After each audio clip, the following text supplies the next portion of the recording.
Psych 314. I'm Daria Robinson here with Alzheimer experts Dr. Crosby and Dr. Jimenez. Hi, thanks for having us. No problem. So tell us a little about Alzheimer's.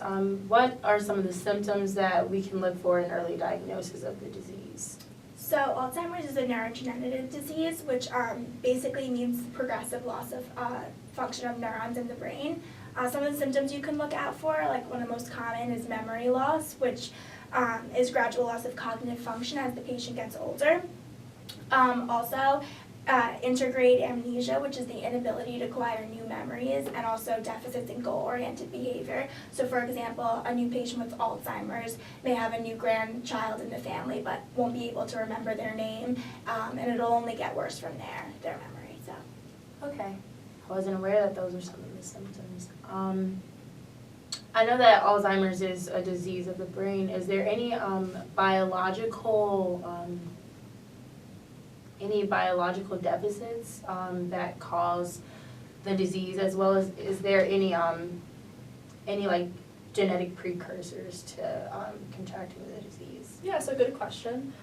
So within the brain, there's what's called synapses, and between those synapses are where neurotransmitters are released and kind of send messages between like through and fro.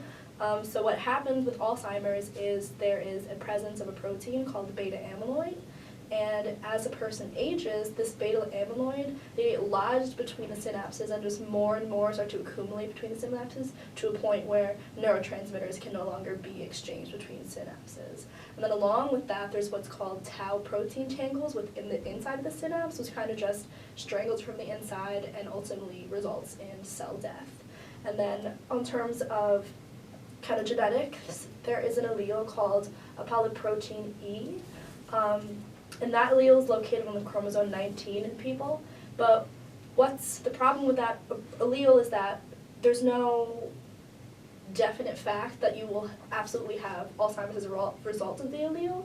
People with the allele, typically about 95% of them end up developing Alzheimer's, but the kind of bad thing with that is there's people with the allele that never show signs of Alzheimer's at all, and the people without the allele do develop Alzheimer's. So there's no really causative reason for early onset or late onset Alzheimer's.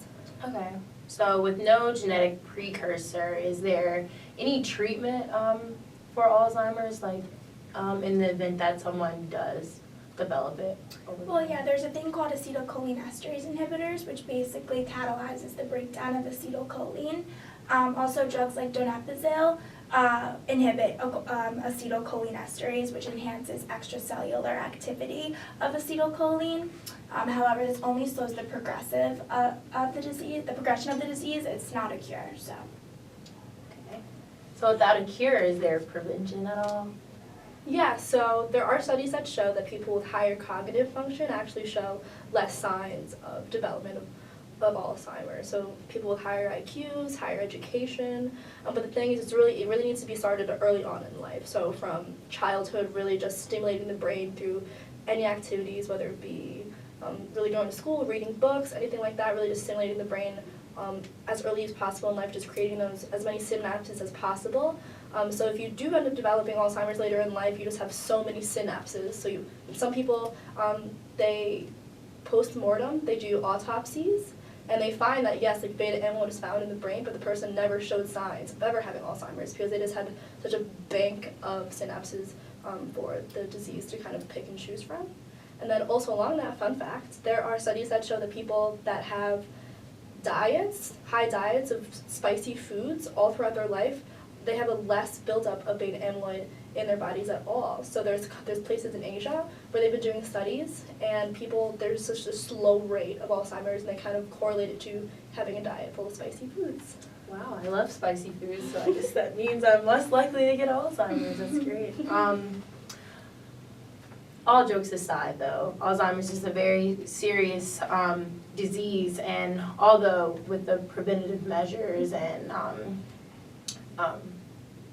the treatments, there is no cure. So the reality for patients today is that they're suffering. So what are some statistics for patients now with Alzheimer's, and what are some statistics in the future for patients with Alzheimer's? Right, so right now, about every 67 seconds, a new case of Alzheimer's is developed, and that kind of roughs out to about like 5.1 million people a year in America.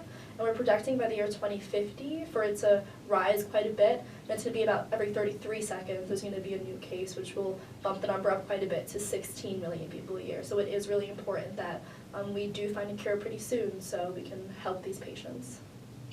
Okay, folks, well, you heard it here first. If you can, please donate to research into Alzheimer's for the cure, because it's a very serious disease. And thank you again, ladies, for Thank you. being on the air.